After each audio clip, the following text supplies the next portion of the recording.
আসসালামু আলাইকুম। সকল উদ্দেশ্য করে বলছি, আমাদের প্রিয় শ্রদ্ধেয় ভাজন, আমাদের মানবতার ফেরওয়ালা জুয়েল ভাই কালকে লাইভে এসে জাতির উদ্দেশ্যে সবার জন্য যাতে বিশৃঙ্খলা না হয় এর জন্য জুয়েল ভাই সবার কাছে ক্ষমা চেয়েছে। আসলে জুয়েল ভাই যেভাবে বলতে চাইছিল, তাকে উপদেশ দিতে চাইছিল যাতে জনতার সাথে এই ধরনের প্রতারণা না করা হয়। আসলে সেভাবে বলতে গিয়ে তার কাছে খারাপ হয়েছে। এর জন্য জুয়েল ভাই ইচ্ছাকৃতভাবে আমাদের রবিউল স্যার তার কথায় সে স্বেচ্ছায় তার থেকে দূরে সরে আসছে। আসলে মূলত সে একজন সম্মানী ব্যক্তি, তাকে সোশ্যাল মিডিয়ায় ছোট থেকে বড় সবাই চিনে। সে একজন অসাধারণ মনের মানুষ। তার সাথে জুয়েল ভাইয়ের সাথে সকালে মেসেজের মাধ্যমে অনেক ধরনের কথা হয়েছে। তার রিকোয়েস্টে জুয়েল ভাই এই পর্যন্তই থকে রাখছে।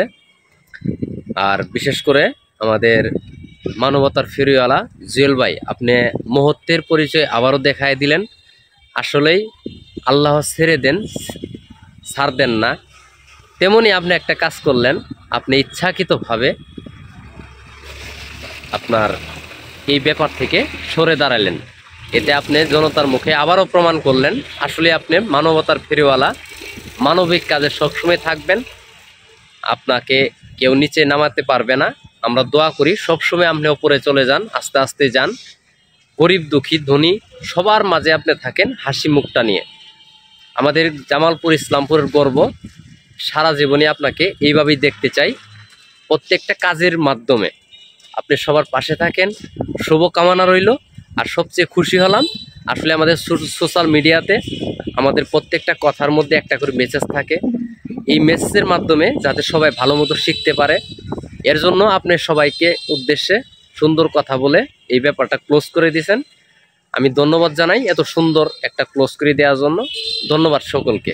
আমি অনেক খুশি হয়েছি। সবাই মিলেমিশে থাক, সোশ্যাল মিডিয়াতে মিলেমিশে থাকলে, এখানে লাগালাগি থাকলে সমস্যা, মিলেমিশে থাকলে আমার মনে হয় এই সোশ্যাল মিডিয়াতে সবাই ভালো কিছু অর্জন করতে পারবে। ধন্যবাদ। আসসালামু আলাইকুম।